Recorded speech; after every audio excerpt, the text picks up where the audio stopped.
Throughout history, countless people have claimed to meet the devil face to face. Some sold their souls, others were possessed, a few barely escaped with their lives. But here's what makes these stories different from typical folklore. They were documented, witnessed by multiple people, investigated by authorities, recorded in historical archives. These aren't just campfire tales. These are 5 of the strangest, most well-documented encounters with the devil in human history. Events that shocked entire communities, sparked investigations, and in some cases, changed the course of history itself. From a blues musician at a Mississippi crossroads to mass demonic possession in a French convent, these stories blur the line between historical fact and supernatural horror. Let's dive into the darkness. The legend that changed music forever. Our first story takes us to rural Mississippi in the late 1920s. Robert Johnson was a mediocre guitar player, by all accounts, barely competent. He'd show up at juke joints, asked to play, and be laughed off stage by more talented musicians. Then Robert Johnson disappeared. When he returned to the blues circuit about a year later, something had changed, dramatically changed. The man who couldn't keep rhythm now played guitar like no one had ever heard before. His technique was impossibly complex, playing bass lines, rhythm, and leads simultaneously in ways that seemed physically impossible for 2 hands. Fellow musicians were stunned. How could someone transform from amateur to virtuoso in just 1 year? Johnson's answer was always the same. He'd met a man at a crossroads. The Crossroads deal, according to Johnson himself, he had traveled to a crossroads at the intersection of Highways 61 and 49 in Clarksdale, Mississippi. At midnight, a large black man appeared. Unusually tall, impeccably dressed, with an unsettling presence. This man, Johnson claimed, was the devil. The devil took Johnson's guitar, tuned it, played a few songs, then handed it back. In that moment, Robert Johnson said he sold his soul in exchange for mastery of the blues guitar. The evidence now, you might think this is just a romantic story musicians told. But here's what makes it genuinely eerie. First, Johnson's transformation was real and documented.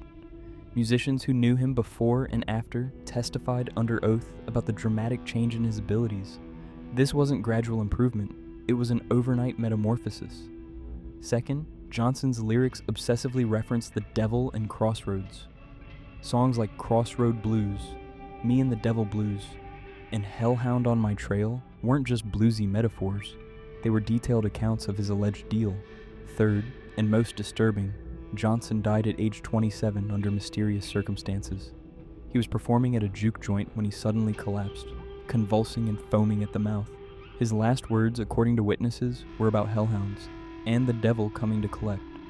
The official cause of death was listed as poisoning, but no one was ever charged. Some say a jealous husband poisoned his whiskey. Others claim it was something far darker, payment coming due.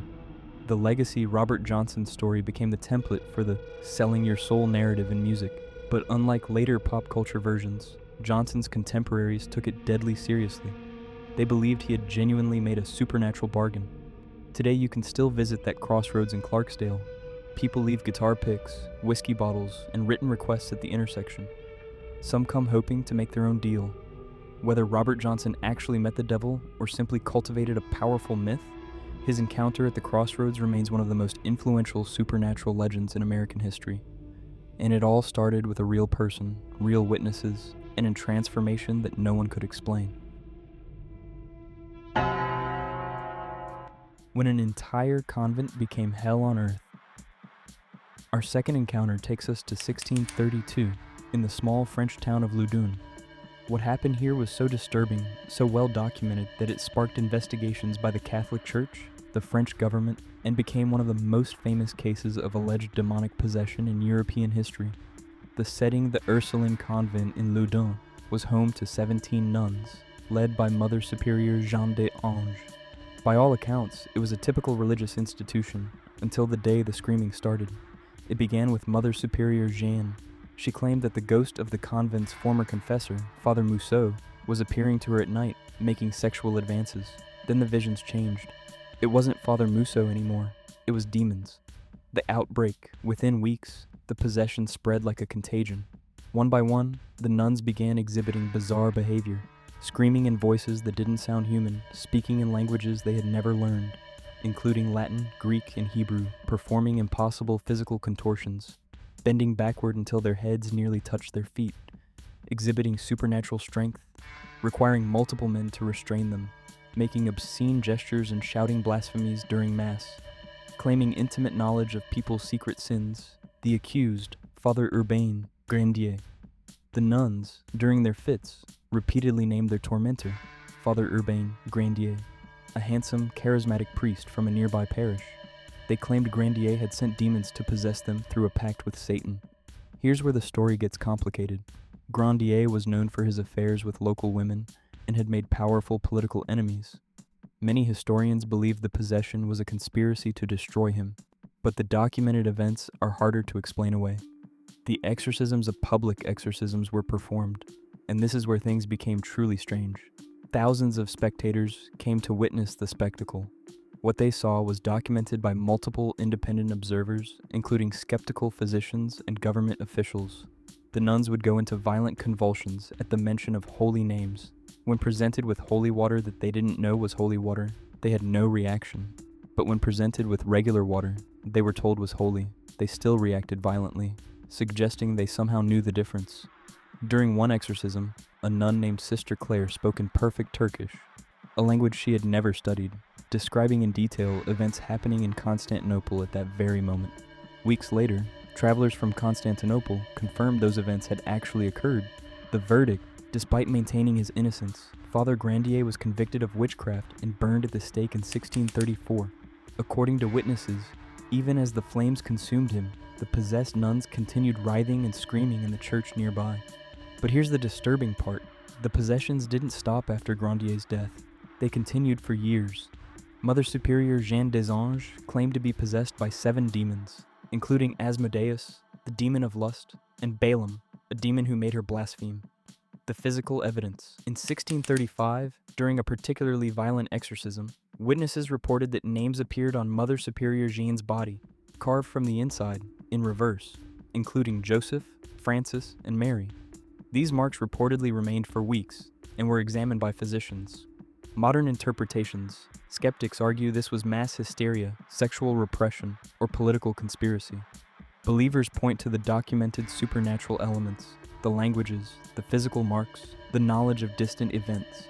What we know for certain: something happened in Loudun that was witnessed by thousands, documented by credible observers, and resulted in a priest being executed. Whether it was the devil, mass delusion, or something else entirely, remains one of history's most disturbing mysteries. The Devil of Victorian London. From a French convent, we jump forward 200 years to Victorian England, where a creature terrorized London for nearly 70 years. This wasn't a ghost story whispered around fires. This was a phenomenon investigated by police, reported in newspapers, and witnessed by hundreds of reliable citizens. They called him Spring-Heeled Jack. The first attack. In September 1837, a young woman named Mary Stevens was walking home through Clapham Common in London when a figure leapt from the shadows.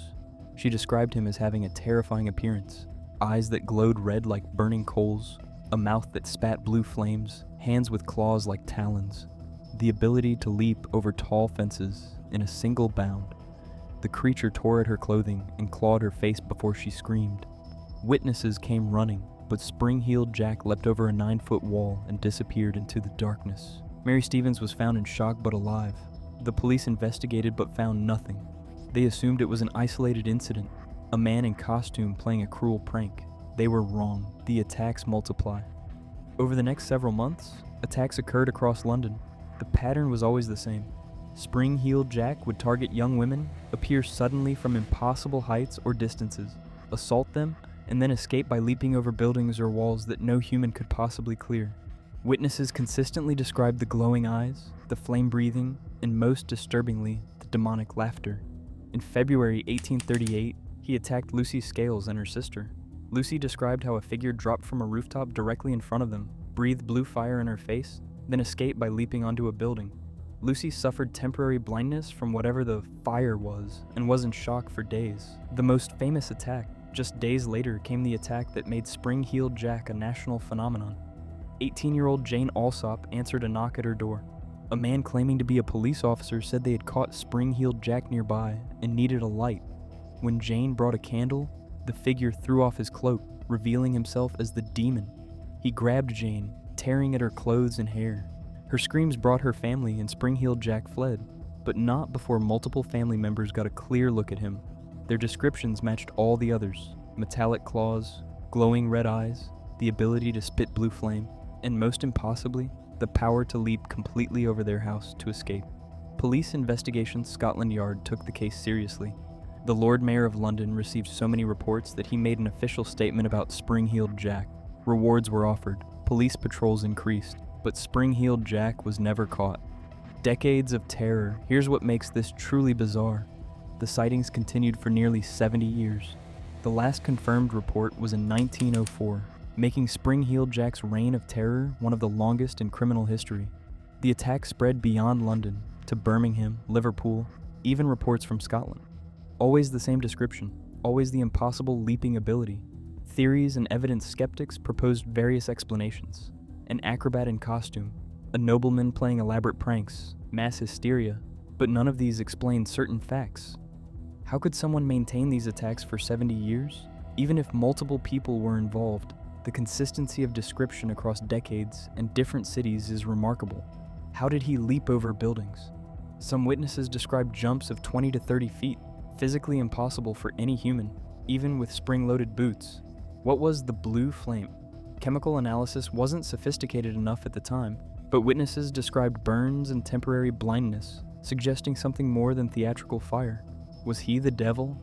Many Victorians believed Spring-Heeled Jack was literally the devil or a demon.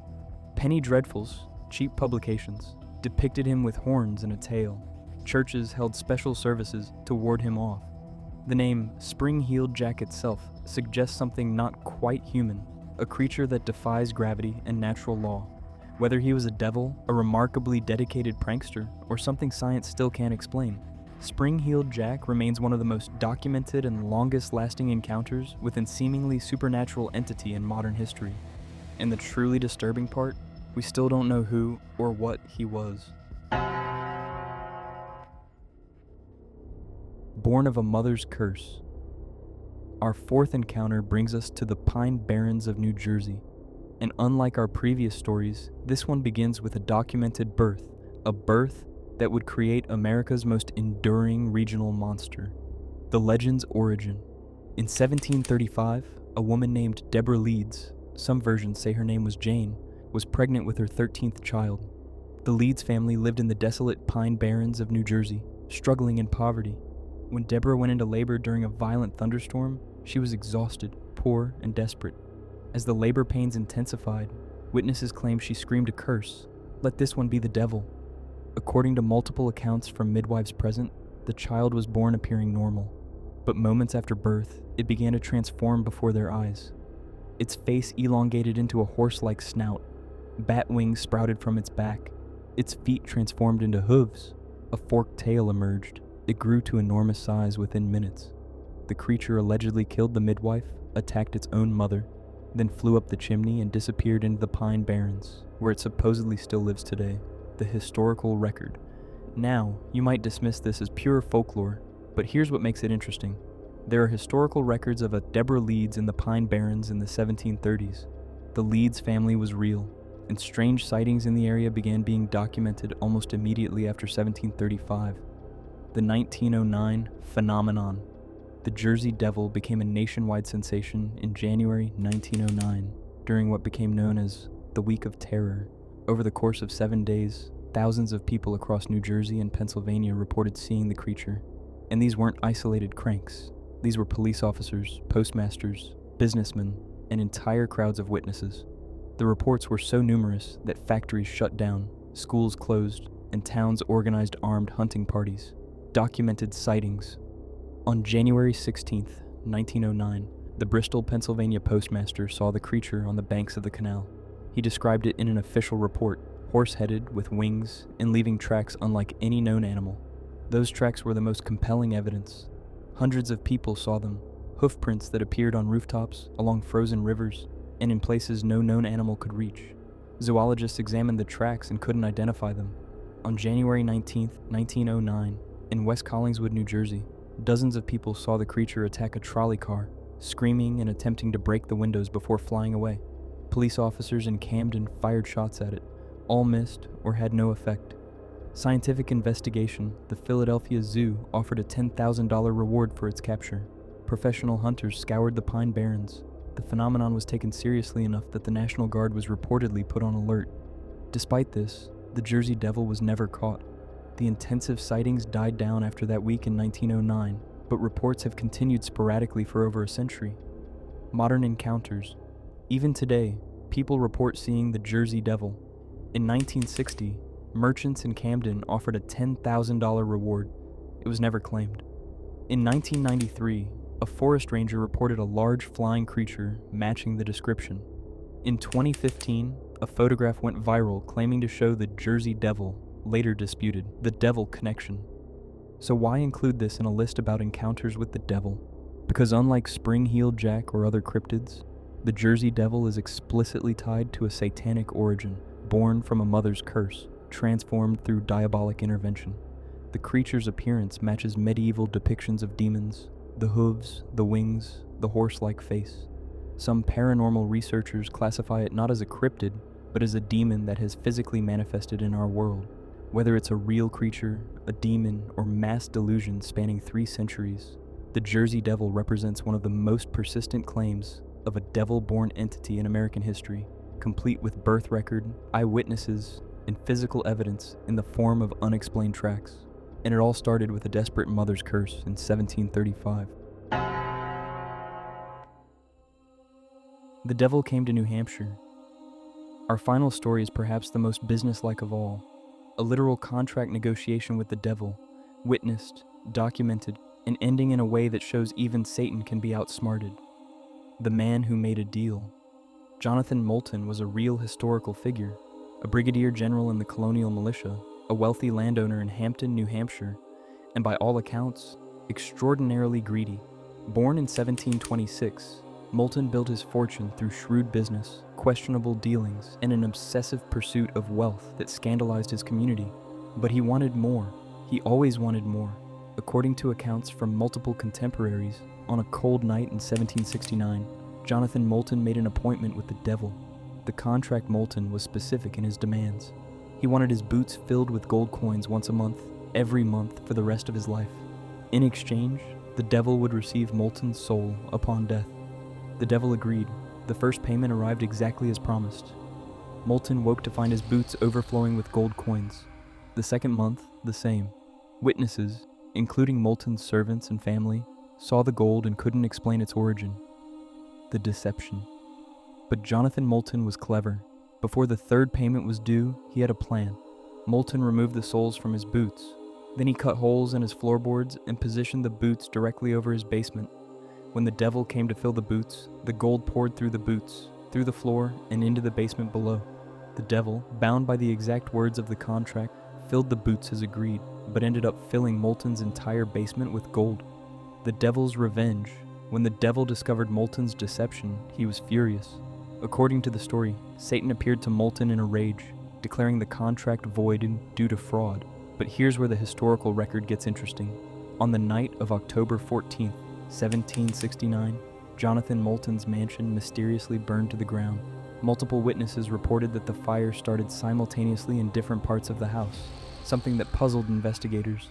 More strangely, while the house burned completely, destroying everything inside, several people reported seeing Moulton's boots, the ones from the Devil's Bargain, fly out of the burning building and disappear into the night sky, trailing smoke and flames. The aftermath. Moulton survived the fire and rebuilt his mansion, living until 1787.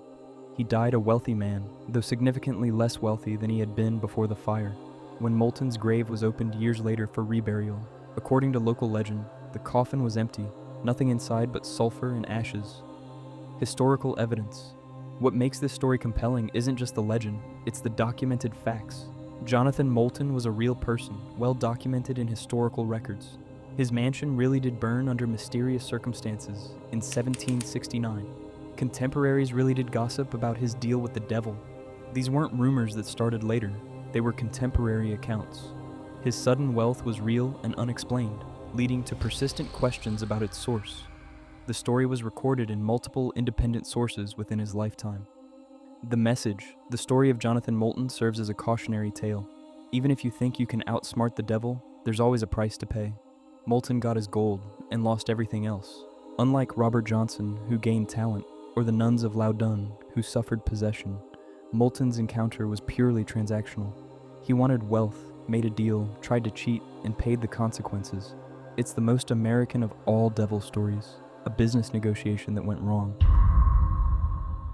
5 encounters, 5 different centuries, 5 different types of diabolic interaction, from Crossroads deals to mass possession, from supernatural attacks to literal contracts. What makes these stories different from typical folklore is the documentation. Robert Johnson's transformation was witnessed. The Loudun Possessions were investigated by the church and government. Spring-heeled Jack was pursued by Scotland Yard. The Jersey Devil left physical tracks. Jonathan Moulton's deal was recorded by his contemporaries.